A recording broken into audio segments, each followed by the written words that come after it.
everyone, I'm Bree. And I'm Cambria, and you're listening to Sister-in-Law. Hello, Sil. Hello, sister. How are we? So good. Good. Always so good. I love that. So good. We just had a tu madre.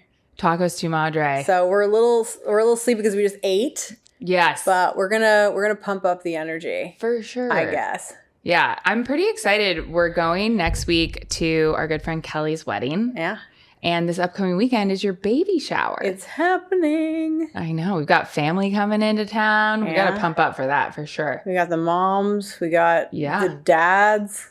Well, dads aren't coming to the baby shower. They're coming to Clay's. Oh, yeah. Clay's going to go like hang in the park or something. Yeah. Take all the babies and the dogs to the park while that's cute. The ladies shower me. Yeah. I mean, thank God for Coco. I feel like I'm trying to like pull my weight, but she's just so good. She's like, really good. Yeah. And then of course, like Corey, Tammy, like everybody's helping out, but Coco really is our leader. Yeah. Yeah. She is me. She is you. You are She her. lives in my brain. Yeah. Coco's Bree's sister. Yeah. And Tammy's her other sister. She came with me to my OB appointment and they like took me back and I was like, oh, when my sister gets here, will you send her back? I was like, you'll know who she is. Because we look so much alike. And then like they send her back. And then we were in the doctor's office and it was my doctor's first time meeting her. And I was like, oh, this is my sister Coco. She's like, yeah, no shit. I love that. Mm-hmm. What are you most excited about for this weekend? I'm just excited I love being together in a group of women. It's like where I'm most comfortable because I was raised around so many women and I have two sisters. And, like, I was raised by a single mom. So, like, it's when I'm my most, and you have a bunch of aunts and cousins and girls, and they'll all be there. Yeah, it's when I'm my most, like, comfy, cozy. Yeah. Happy. It's going to be a good time. I'm feeling pretty excited. Do you ever, like, talk to a dude and just, like, don't know what to talk about? Yeah. Like, I feel like when I'm talking to a woman, something comes. Always easy. Something shows up in my brain every time. When I'm talking to a dude, I'm like, what do I say? Yeah.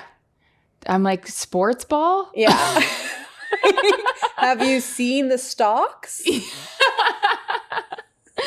I know, seriously. I literally, like, I catch myself memorizing, like, a sports stat here and there just so that I have something. Yeah. Enough so that I can be like, oh, here's a sports stat. I got to go now, though. The only thing my male coworkers talk to me about is soccer. Because Arsenal. I know about Arsenal because of my husband. So they're like, oh, let's talk about it. And I'm like, okay. I did pull out that stat with a guy the other day, and I think he was pretty impressed. The stat that they hadn't won in 22 years, and like they just did. Wow. Yeah, he was like, cool stat. I'm faking it. Anyway. For today's topic, we actually wanted to talk about egg freezing. Yeah. Kind of a serious topic, but hopefully not overly serious. I wanted to chat about this, and I know you've got some like thoughts to weigh in on here. Mm-hmm. I have mentioned this before, but I didn't freeze my eggs until 2 years ago. I was 38 now. When I was going through the process of freezing my eggs was when I found out I had severe endometriosis. Also, there's a docuseries coming out about that with like Amy Schumer. Yeah. And I guess Marilyn Monroe had really severe endometriosis. Did she? Which is like diagnosed after the fact. Yeah. Based off of like what doctors were writing down and stuff. Oh. And so it's why she was always like overly self-medicated with painkillers. They're suspecting was because she was in just an incredible amount of pain. That is so sad. I know. I just learned that. But yeah, I mean, endometriosis, I don't actually have the stat in front of me, but I think it affects like 1 in every 10 women. It's like a ton of women have this. And I don't know a ton about it. I mean, the biggest thing is like, it's like, it can lead to like blood clotting. Like I have an endometrioma, which is like a giant blood clot that has overtaken my right ovary, which is the reason why my egg count is low at my age. I mean, the egg count can be low for many reasons. You can go off a cliff, but it's basically to do with like the lining of your uterus, and it becomes like incredibly painful. It's also why I'm on like continuous birth control because that suppresses all the like symptoms that I tend to get with endometriosis. But it wasn't diagnosed till I was 36. I really didn't know anything about it. And, when I finally figured this out with Mercy, our doctor, she was like, aren't you in a severe amount of pain? And I was like, yeah, but I thought every woman was. We're just out here living with pain. Yeah, I mean, I don't have anything to compare it to. So I thought like this was just how I thought this was for me. Debilitating to the point where like I get insane migraines. I have to go into a dark room. Like if I'm not on continuous birth control, I am disabled 1 week per month. Your migraines are bad. Yeah. And then just like actual physical pain. Yeah. So it's intense. But yeah, so I found out when I was going through this egg freezing process that I had this endometrioma, that had overtaken my ovary, which meant that ovary was unable to produce eggs. So I'm down an ovary. And then my doctor did an AMH test, which is to test like your fertility. So how many eggs you're producing. For a fertile woman, the score that you're supposed to have, I guess, for like healthy fertility is a 2. And when I took this test 2 years ago, I was a 0.5. So it had already dropped pretty significantly. Yeah. So it helped me to just realize like my fertility timeline just might not look like I thought it was going to look. Like I didn't know I had anything going on. I thought I was just like over here rocking. Thank God fertile you checked. Yeah. It's like so crazy that this was never brought to your attention. You've had, I'm sure, pap smears every year since I was 3 16. years or whatever. Like every year since I was 16. And like, the fact that there's no just like ultrasound included in that, maybe even just like the first one. Yes. Or like maybe every 5 years you get an ultrasound with your past. Something like that is so wild. Yes. And your OBGYN should be able to see endometriosis via an ultrasound, should be able to see PCOS via an ultrasound. Right. And they can do other testing too. But like, this isn't like a crazy thing to find. It's not like a needle in a haystack. Oh gosh, it's like all over your uterus. Yeah. Yeah. It's like very obvious. Yeah, I was told I had PCOS by Mercy. No one ever had told me that before. Right. And it took her like 2 seconds. She's like in there with ultrasound. And there it is. is. Oh, yeah, you have PCOS, and here's how I know this. And I'm like, oh, okay. Yeah. Yeah. So I didn't really know like this was something I should be checking earlier. So we're putting this out there in this egg freezing conversation. Like, go get checked. Go ask the questions. Also, with the egg freezing conversation, I want to preface this all with like, I'm not saying everybody needs to freeze their eggs. I'm not saying everybody needs to have biological kids. Yeah. I don't even know if I want to have biological kids, to be honest. Yeah. And fertility is not determining your womanhood. No. What I am trying to say in this chat that we're having is information is power. Options matter. Yeah. And women deserve earlier education. Yeah. Like, we shouldn't have to be advocating for this with our doctors. They should be bringing this to us. Correct. I don't know. Like, were you ever actually taught about, like, fertility timelines realistically? No. I mean, I think that it was just, like, the general information that's, like, all the toxic information that's out there. Like, women have a biological clock. And, like, I knew that, like, the fertility cliff is, like, 35. And I'm 35 and pregnant. And that, like, that's when your pregnancy's geriatric, and it's easier to have a kid when you're younger, and it's easier to bounce back. And, like, all those things may be true to an extent for some people, but, like, I was never given real education at any point. Did you take an AMH before getting pregnant? Uh-huh. Were you, like, over the 2 marker? Yeah. Mm-hmm. So that's another interesting thing is I think – like stereotypically in this conversation, people are like, oh, 35 is like your eggs die or your geriatric pregnancy or whatnot. It's very different for every woman. Like it's so true that everybody is different. Yeah. I mean, you could hit your cliff. It basically, they call it a cliff because you go from like fertile to very low fertility in like a very short amount of time. Right. And it's not something you can predict. It's not something your doctor can predict. It kind of just like happens. Yep. Maybe hopefully one day they'll be able to predict something like that. But I mean, that can happen to a 28-year-old. It could happen to a 42-year-old. Like you don't know when it's coming. Yeah. The science isn't also there because pregnancy and the, issues that come along with pregnancy have disproportionately been studied on younger women because women were not getting pregnant as late as they are now. Right. And for the first time this year, women in their 40s are surpassing teen pregnancies. Oh, yeah. Which is the way we want that trend to go. Yes, of course. Totally. Yeah. I mean, why do you think we don't know more about, like, we know more about preventing pregnancy than preserving fertility? Oh my God, that is such a good question. I think because... Just because, like, we are coming to the game later? I think this is we're coming to the game later. I think, like, there's an information gap. Yeah. I think there's, like, we're told how to prevent pregnancy when at the age when we should be. Yeah, young. And then, which is when you, I mean, you know, if that's your ministry, prevent pregnancy when you're young. Yeah. If it's not, more power to you, I guess. Whatever. Yeah. And then there's a gap. And then it's like when you decide that you want to be pregnant, you go in and that's when you're told, like, oh, you can doom and gloom, or you can or you can't. Yeah. So there's a gap of like 10, 15 years in there that needs to be filled with. Right. I mean, there's already a checkup happening. You're getting your pap smear. Yeah. So what should be added to it? Yeah. It's a big gap. I remember talking to our doctor about this. I was so mad. I was really frustrated. Obviously not with her because she's the one that gave me this information.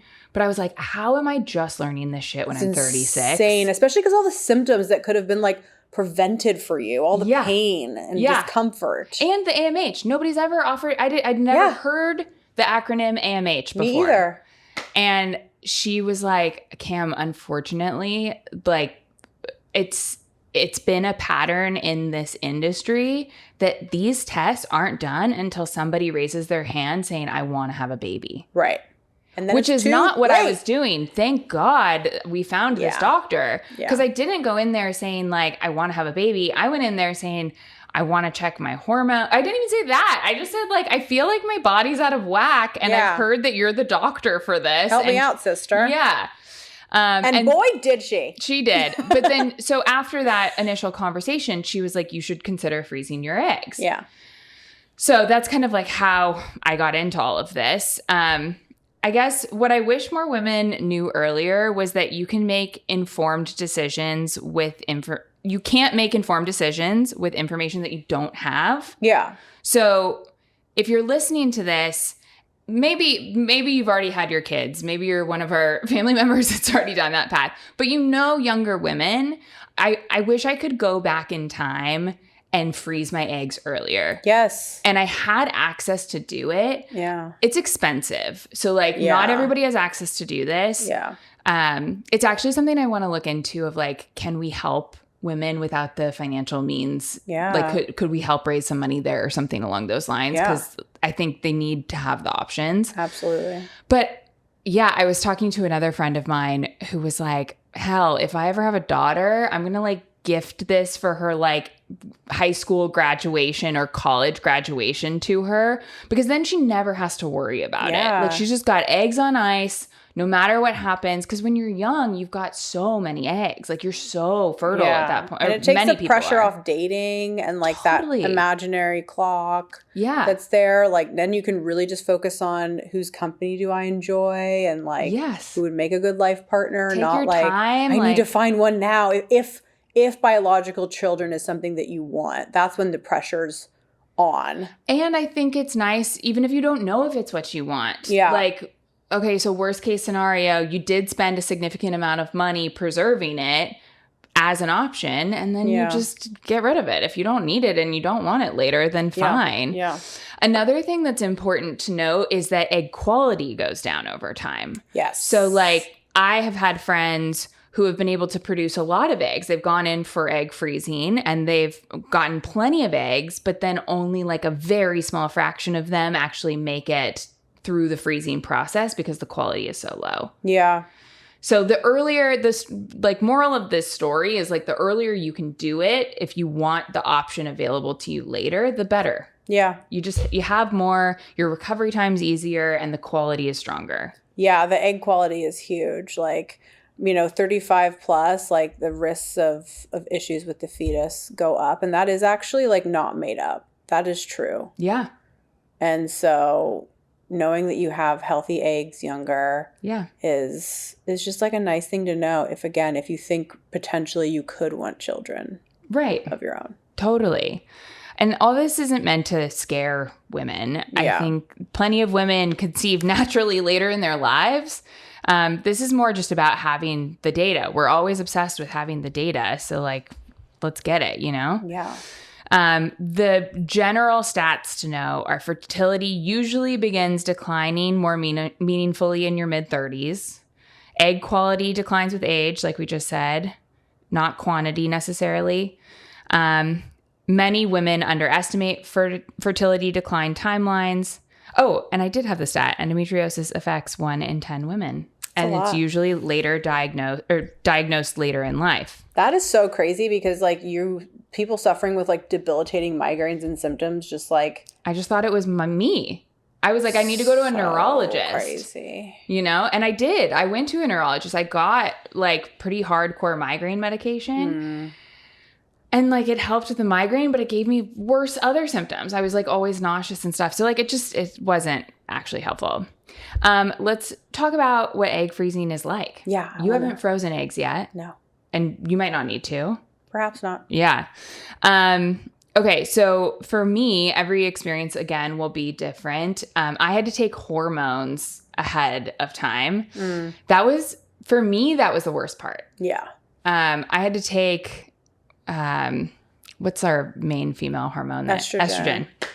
I had to take estrogen for like a couple months because basically you go in and do testing, and if they're like, oh yeah, this looks like a good month, you've got good eggs, the quality looks good, we'll go. Or they're like, we should wait till next month, we need to like keep taking hormones and getting you better. So I was on estrogen for like a while. Oh my God, did you feel crazy? Not only did I feel crazy. I remember you saying you were like crying. Yes, I'm like not an emotional person publicly. I am with my friends. I'll get vulnerable, but I literally cried at work like 4 different times. See, that is so unlike you. You're very professional. I think I had cried at work 4 times in my like almost 20-year career to that point. And I cried like 4 times in a span of 2 weeks. Yeah. Like I was losing it.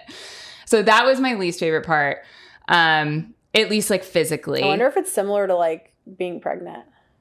Maybe. Because it's just an influx of hormones. Right. Yeah, possibly. Because like I cry about everything. Well, yeah, maybe we're bringing both sides of the coin together. My God. In our birthing class on Monday, it was our first class. She was like, she had like a skeleton of a pelvis and she was like shoving the baby doll's like head through the pelvis repeatedly, like show us like different angles your baby could be at and like how she could get fucked up. And I literally started crying. I was like, this is too much. Like I can't stop shoving it. Oh my God. Yeah. Did she stop? No, I was like, it was a virtual class. Like our next one will be in person. So hopefully I don't like freak out in person, but it was virtual. Dead. And I was like, the camera's off and I was like, Claire, I really don't like this. He like covered the screen. He was like, stop looking. Oh my God, I'm dead. So anyway. So hormones was my least favorite part. Next part is the injections. Yeah. The injections, you just have to get over the first one. For me, the most intimidating part is you have to like mix fluids together in the shot before you take it. So you're like a scientist. You're a chemist. And that was the most, like, you're like, am I fucking this up? Am I doing this right? But once you do it once, like, the needle is so small. It doesn't hurt. Like, how many do you have to do? Like, how long? Like, every night I think I did it for 14 days. Wow. Yeah. And you were taking the hormones for 2 months before you started the injections? Maybe not a full 2 months, but, like, over a month, maybe like a month and a half. And were you on the hormones as you were doing the injections? No. So they overlap? No. So it was first hormones, then injections? Yeah. Okay. Yep. Yeah. And then you do get bloated. Like you do feel like really extended in your stomach area. But for me, I was like, I know this is just temporary and it's fine. And I like to eat burritos. So I feel that feeling regularly anyway. Hell yeah. The lifestyle piece of it was also kind of tough as like a woman that was working at a job where I needed to be in the office every day. Like that, I wasn't remote at the time.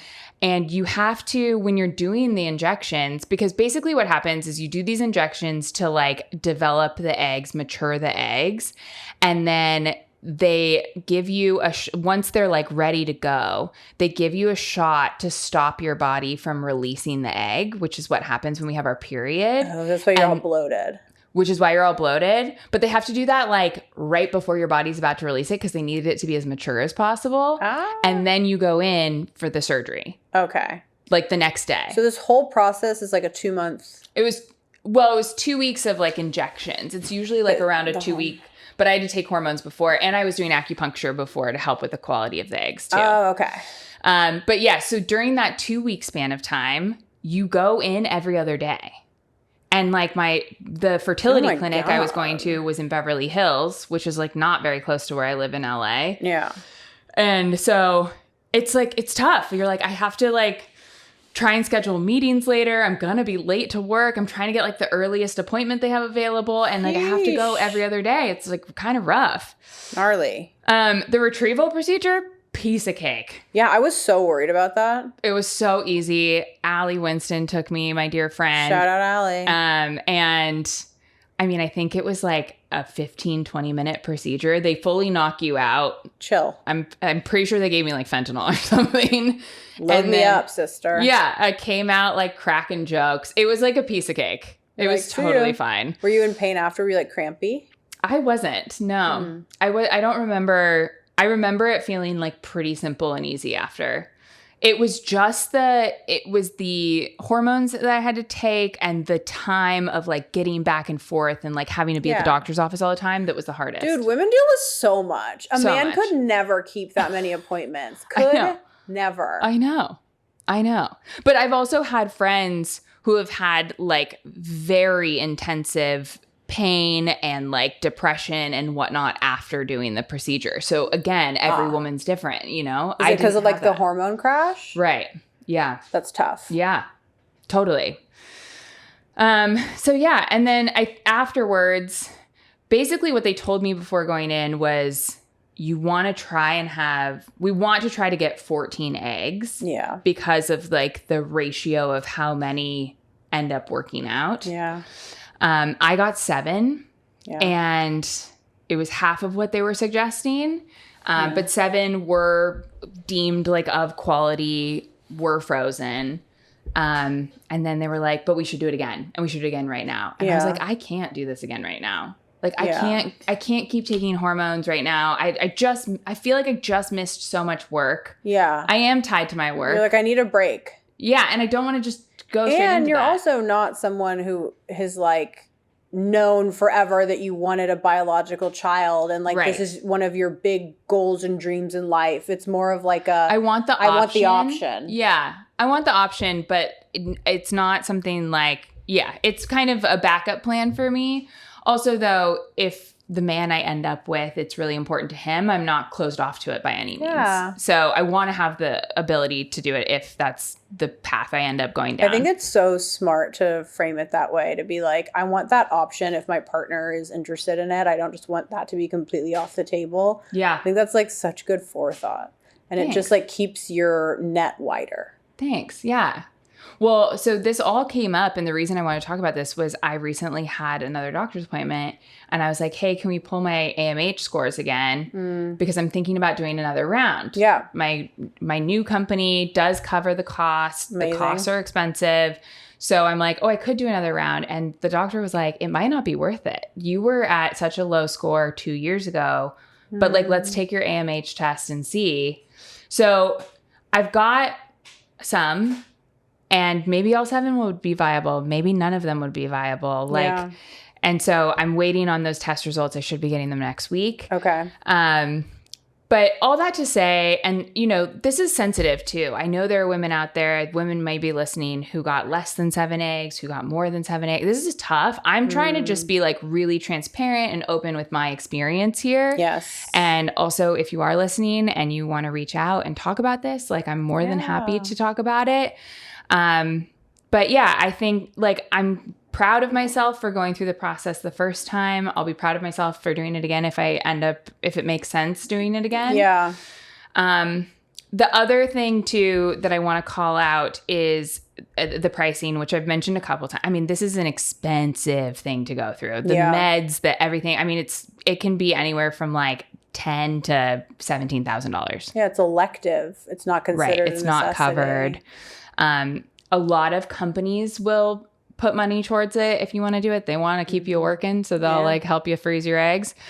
So check out what your company policies are. But another call out I wanted to give everybody was Costco just started doing it. Bro, I'm not kidding. What do they not do? I know. What does Costco not do? I know. I mean, they really blow my mind. I know. Every day. I'm literally looking it up right now. They have like life insurance, I think. Like, they probably do. They're wild. Yeah, they do. They have like a whole freezing package that you can get. And I believe it's like in the ballpark of, I want to say like $4,000 to $6,000, which is pretty significantly different than like what most fertility clinics are doing. Yeah, you can get, like, if it was so important to you, you could get like a personal loan at a low interest rate. It's possible to pay off like $6,000, you know, like there's options there. Okay, yeah. So it's saying medication savings, because obviously Costco is in a hospital. They can't do the procedure. But the medication savings can save you up to 80% on the fertility medications. Amazing. So for example, medications for a cycle typically cost, this is saying $1,640 to $2,296, which is significantly cheaper than like the self-pay prices of like $3,000 to $6,000. Amazing. It cuts it in half. Yeah. More than half. Yeah. So I think we can kind of like wrap this up with just what I would tell younger women, or if you know younger women and you want to like point them in a direction of like just getting a couple new pieces of information in their life. Yeah. Ask your doctor about AMH testing. Just figure out what your AMH is. See if you've hit your cliff. See if you haven't. See if you've got time, etc. Learn your family fertility history. Ask like your mother and your aunts and whatnot what they had going on if they're willing to share. Don't assume fertility is guaranteed because you're healthy overall. Yeah. Has nothing to do with it. No, it really doesn't. Yeah. Don't wait until you're actively trying for kids to learn about your reproductive health. I would say that's number one, because that can lead to so much stress. Yeah. Totally. And then if you think you may want biological children someday, earlier egg freezing generally gives you better odds. Yeah. You won't have to go in. Like, I am going to try and go a second time, but that's a whole nother round of payment too. Yeah. The younger you go, the bigger the likelihood is you can do it all in one go. Yeah. And you've got the quality eggs. Why not? We love those quality eggs. Yeah. So, balancing last statement, not everybody wants children. Not everyone wants to carry children. And egg freezing isn't financially or emotionally right for everyone. But if you fell into any of those other categories, then just consider doing it sooner rather than later, or helping out younger women in your life do it sooner rather than later. Do your eggs live in Beverly Hills on ice? They do. Great zip code for the bed. Thank you. Thank you for pointing that out. Yeah. I love it. Yeah. Why not? Why not? Start them off with a good life. Yeah. The 90210, Yeah. Let's go.